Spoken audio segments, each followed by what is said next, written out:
Time now for Back Pages tonight here on Sky Sports News. Are bringing you a first look at the sports stories in the morning's newspapers. And joining us tonight are the Guardian sports writer Jonathan Liu and the Daily Telegraph's chief football writer Sam Wallace. Welcome along to you both, gents. We'll hear from you shortly, but let's quickly run you through the back pages as they stand this Thursday evening. Well, the Star looks at the decision from Chelsea to leave Cole Palmer out of their UEFA Conference League squad in order to manage his workload. They also carry quotes from Conor Gallagher saying he was definitely good enough to have played under Enzo Maresca. Meanwhile, Chelsea's behind-the-scenes issues are the subject of a story from Sam and his colleague Matt Law in The Telegraph, with the chief executive Chris Jurisic leaving the club. Manchester United's issues never too far away from the headlines, are they? Miguel Delaney has likened this disharmony at the club amongst their fans to a culture war. The Guardian goes even stronger. Jonathan's paper and his colleague Jamie Jackson reports that the game model under Erik ten Hag must improve or the Dutchman will face the sack. They also carry stories at the top about Lee Carsley's shot at managing England, Brendan McCullum in his new guise as England's white ball coach alongside his test responsibilities.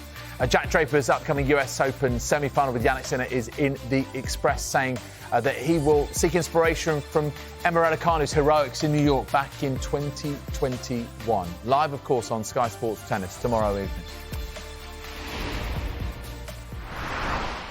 Welcome once again to Jonathan and to Sam. Let's start off, shall we, the back page of The Star. Breaking point is the headline here.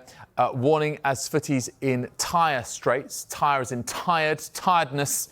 Foden and co burnout alarm. Blues axe Palmer over fears. We'll get to the more general point of just the workload of elite football players, certainly for their club as well as their country in a bit. But I suppose this has been pegged around the omission from Cole Palmer from Chelsea's European squad for the Conference League this year.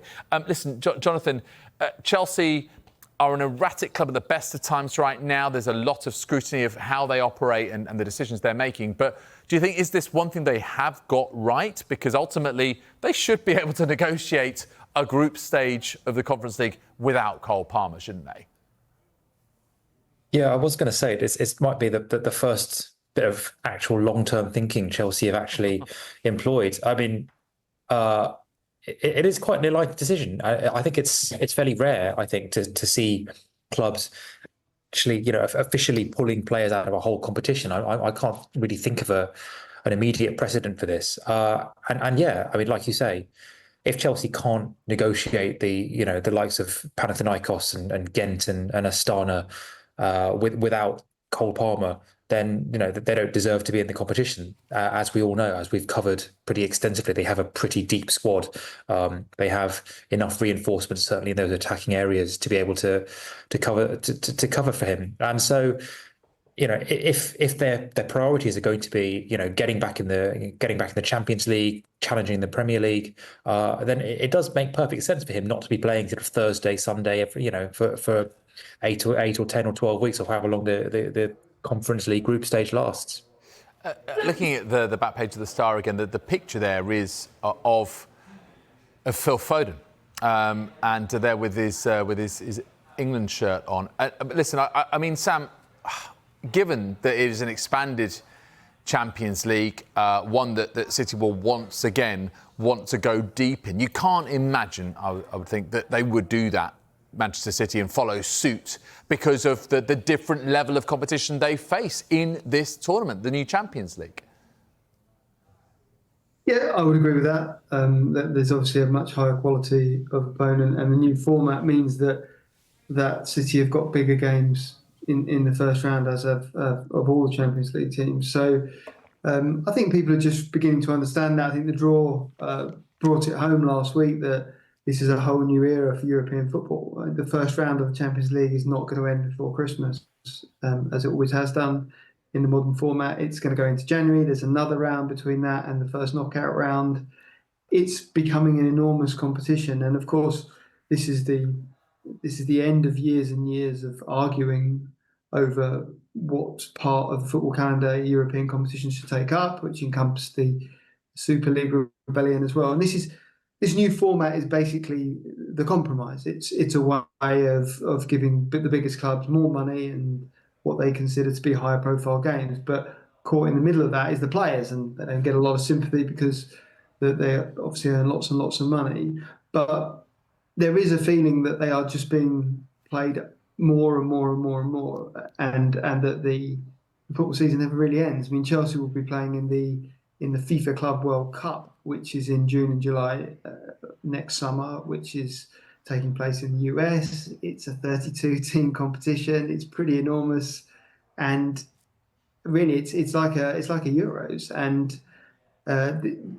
although a lot of that tournament is still yet to be announced in terms of where they're actually even going to play the games in the US, they haven't even announced the host cities yet or what the broadcast contracts are. That is another layer of pressure, which will specifically be for the likes of Cole Palmer. Their football year is just going to run and run and run. And I think you're going to come on to this subject, but clearly there is now quite a lot of pushback from the players' unions. Yeah, well, yes. I mean, and we'll talk about FIFA Pro specifically, but I think, again, just expanding out even further, Sam, and I'll put this question to you, Jonathan. You know, those players who play in the Club World Cup next summer, they've just, some of them have just played, and if they're an England player, played, into the final of a Euros tournament, so played several games there, had this Premier League season in between. We'll have another Premier League season. Then I've got a World Cup in 2026 as well, which is another expanded tournament. So we've got an expanded Champions League and Europa League, an expanded Club World Cup, an expanded FIFA World Cup as well. Is this already at breaking point, Jonathan? Or where do you think this ends? It doesn't. I mean, frankly, it doesn't. And what you'll notice is that from all these competitions have different organisers. So you have FIFA, you have UEFA, you have the national leagues, and you also have the national teams. In this country, you also have the EFL, who want the best players to play in the EFL Cup. It is until you have a kind of a unified system, or a system in which the people taking decisions for player welfare are not also the people trying to line their pockets by getting the best players to play in their competitions. You are not going to have any kind of contraction or even rationality in the system, because it's a land grab, basically. Everyone wants to maximize their little piece of turf, and this is the story of football for decades. Frankly, it's a story of greed. It's a story of avarice. It's a story, frankly, of rampant capitalism that has got out of control, and there is nobody, I think, with the power or the will to want to stop this train. The players, Jonathan? The players, could they not have no stop power. This train? They don't. But if the players say, I don't want to play, I mean, we've seen this before, for example, with La Liga, when they wanted to take a game abroad, and the plans were moving along quite quickly, actually. It seemed like La Liga were driving it, and they managed to get over other opposition. But ultimately, the reason why it didn't come to pass was because on that first occasion, the players said no. If they can stay unified, if they can actually generate a meaningful solidarity across the whole profession, and FIFA Pro it does a lot of good stuff, but it's also it's a fairly loose organisation. It represents players at all levels of the game with many different motivations. Until you get that proper solidarity, you are not going to see any meaningful change, because there are obviously going to be players who want to maximise their earning potential. There are players who are coming towards the end of their careers and maybe don't have the same issues in terms of the long-term health of their career as a younger player. Or this is the issue. There is no solidarity in this game anywhere. It's the Wild West, and while that's the case, bad actors and venture capitalists and equity funds and people who have a vested interest in exploiting human talent are going to take advantage of that. OK. We mentioned Cole Palmer there, and that being sort of the peg for this story on breaking point, if you like, and being left out of Chelsea's European squad for the Conference League. Let's get to Sam's paper, the Telegraph, and this piece that you've written with Matt Law about Chris Jurasek leaving. I mean, I remember it wasn't so long ago that he was appointed, was it? I mean, it feels like it's been, the shortest and perhaps most, I don't know. I mean, I don't want to say pointless tenure, but it doesn't feel like that much has been achieved in that time. And of course, he wasn't particularly popular amongst the Chelsea supporters. Just take us through your piece if you can briefly, Sam. Yeah, David, it's another sort of executive change at Chelsea. I mean, clearly there's been lots and lots of change in the playing squad. I mean, it's almost changed completely, but it's been tumultuous change behind the scenes at Cobham and Stamford Bridge. I mean, you reported the Neil Bath departure, which is he was the kind of wise old sage of the Chelsea Academy and had been there. He predated even Roman Abramovich. So huge change. But what we're also seeing is lots of the people that the Behdad Eghbali and Todd Bowley regime have brought in also leaving. So quite a few of them have gone. There's been at least one. So tech director has gone. Tom Glick, who was a president of business, has gone, and now Chris Jurasek, who was chief executive. I mean, there is no bigger role on that side of the club's administration. He'd worked for Clear Lake Capital, which is Behdad Eghbali's investment fund, in a number of different roles. You're absolutely right. He wasn't popular with the supporters. He never looked like he was going to hang around for long. I mean, that's certainly been the club's side of it, that he was there to build a team and then move on. But move on swiftly he has. And they are replacing that role with a committee. There's various names which are in the piece, some of whom predate the 2022 takeover. But broadly speaking, this is a restless club. It changes a lot.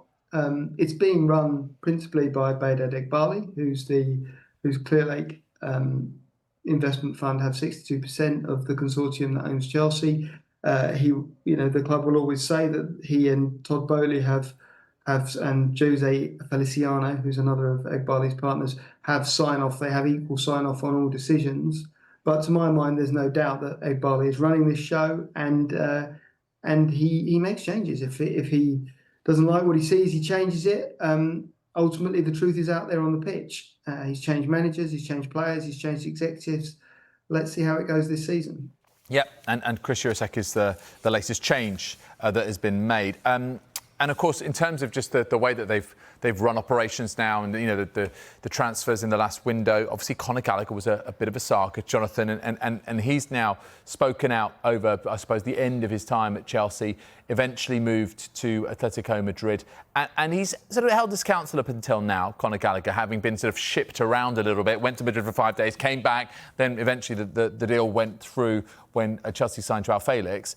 What do you make of his comments? And is he justified in saying what he said? Yeah, I mean, it is quite interesting, and I think he's gone a little bit further than I think I would have expected him to. We all have a view on whether Conor Gallagher is good enough. We all had these debates during the Euros when he started for England. I think Chelsea fans have been having these debates for years. The bottom line, and I think we all know this, I'm sure Conor Gallagher knows this, is that he wasn't sold for purely footballing reasons. He was sold because Chelsea signed Enzo Fernandez and Moses Caicedo and Romeo Lavia for over £200 million, and they were able to bank Conor Gallagher's sale as and when it happened as pure profit on the books for PSR reasons. And I think that is the part that Conor Gallagher has a right to feel slightly aggrieved with. He has given his life, he's given his heart and soul to this club, and he has essentially been sold because he is the most expendable for some arcane accountancy reason. He may not have become like a 10-year stalwart of the club, but I think he deserved a slightly better crack of the whip than he actually got. Yeah, and we'll see. I mean, we know what happened with Kieran Trippier over in Madrid and how he relaunched his career there. We'll see if Conor Gallagher can do likewise, playing under Diego Simeone. Thank you for the moment, guys. We're going to take a quick break. When we come back, we're looking at more of the back pages, including this in the Eye, the backlash against ticket pricing for Aston Villa's Champions League games leads the way.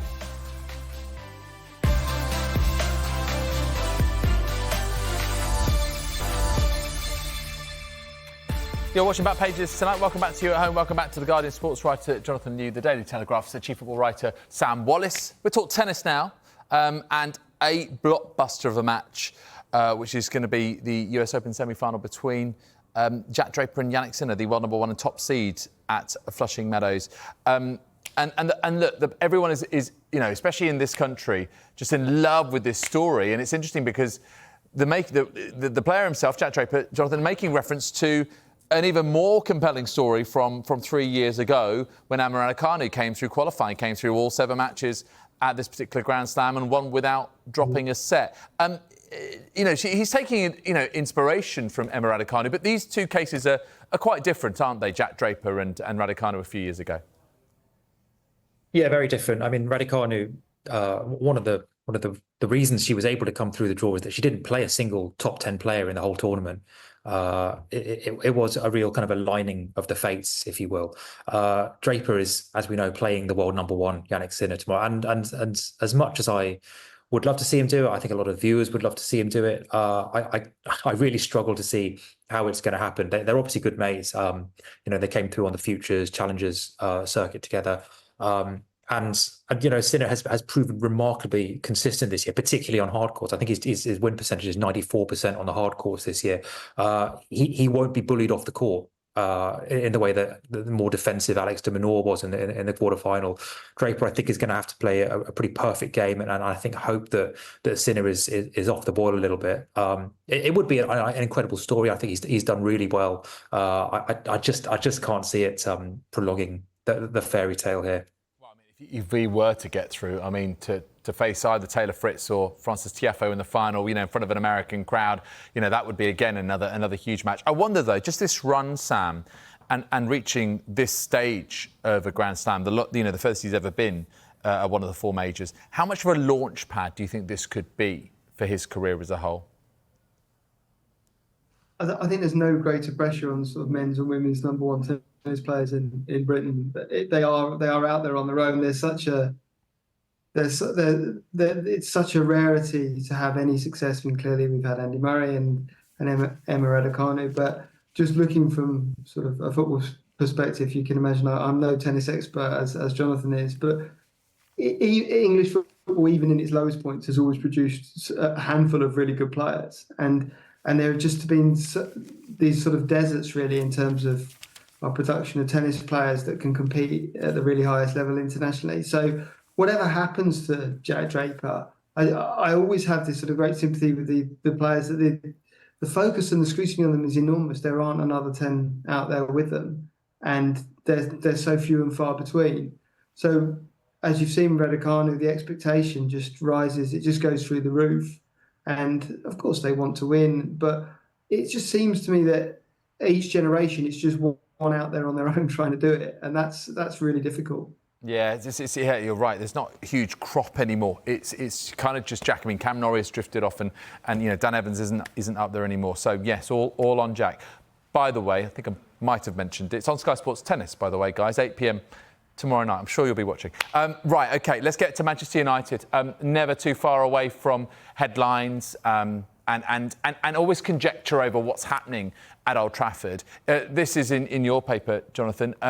Jamie Jackson's piece, Ten Hag's job at risk if game model does not improve. Does it always feel that Erik Ten Hag is just a few games away from losing his job, despite being backed under this new era with Sir Jim Ratcliffe and Ineos? Yeah, I guess there are two separate issues here, and one is the kind of all the noise around the club, and obviously at United there is always a huge amount of noise. Every defeat, every victory generates a massive overreaction, and so it's really hard to shout down that noise. There will always be somebody trying to get rid of Ten Hag, or somebody trying to anoint him as the next Fergie, depending on how things are going.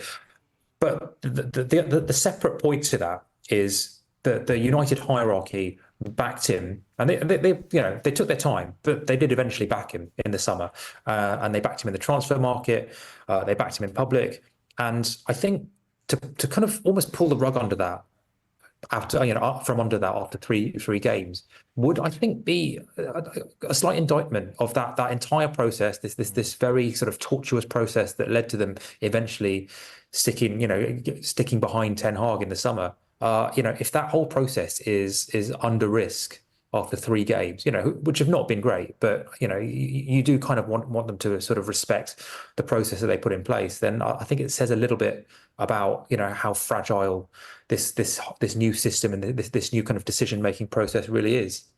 It's something that your former colleague Jonathan, and also our friend of the show, Miguel Delaney, has written about in the Independent. This culture war ripping through the heart of Manchester United. Sam, do you also see it this way? And actually, kind of a distinction between those who go to the games at Old Trafford and away, and those who are just either commenting on social media. We often say this, isn't it? Football Twitter and football fans who watch the games can be very different things. I think Miguel makes a few points in the piece that that United fans have historically tended not to turn on managers. I mean, clearly, in '89 there was the infamous banner telling Fergie that it was time's up and he had to go, and that kind of stood. I suppose stood as a symbol of judging a little bit too early, even though by then he'd had. It was about 4 years by 19. 4 years. It was 3 years by 1989. So I would agree with that. I think that there's never been one of those moments with United, even in the really difficult times with Moyes, with Solskjaer, with Rangnick, and now with Ten Hag. I've never been at. I've covered a lot of United games. I've never. You can hear groans of discontent and you can hear boos sometimes. There's certainly been some of that this season, but there's never been a full-scale rebellion. I don't think any manager can survive that when a home crowd turns upon him. That's game over. The story itself is quite specific. It references whether they believe in his game model, which suggests that there's some sort of skepticism about his whole process, which again go back to Jonathan's point that they did make a big decision in the summer to stick with him. So one suspects that they were fully behind it, the whole thing, game model included. My own view is that if there had been a suitable alternative, they would have gone for it. I think that they probably hung on because none of the other options were really worth what would have been quite a significant payout in terms of compensation and so on, and that is a big cost under PSR. So you have to be certain when you do it. I am constantly reminded of sort of Liverpool in 2014, well, summer of 2015, I think it was, when Brendan Rodgers was sort of hanging on and he went into the new season and he was actually doing okay. I mean, he certainly wasn't turning it around, but it was okay. And then he was sacked after a draw with Everton. It was clear that Liverpool had done it because Klopp was available.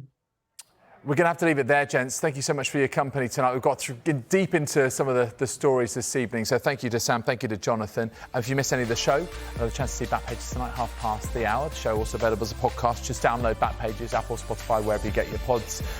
Friday night, guests Mark Ogden from ESPN, journalist and broadcaster Henry Winter. And plenty more to come here on Sky Sports News. Stay with us.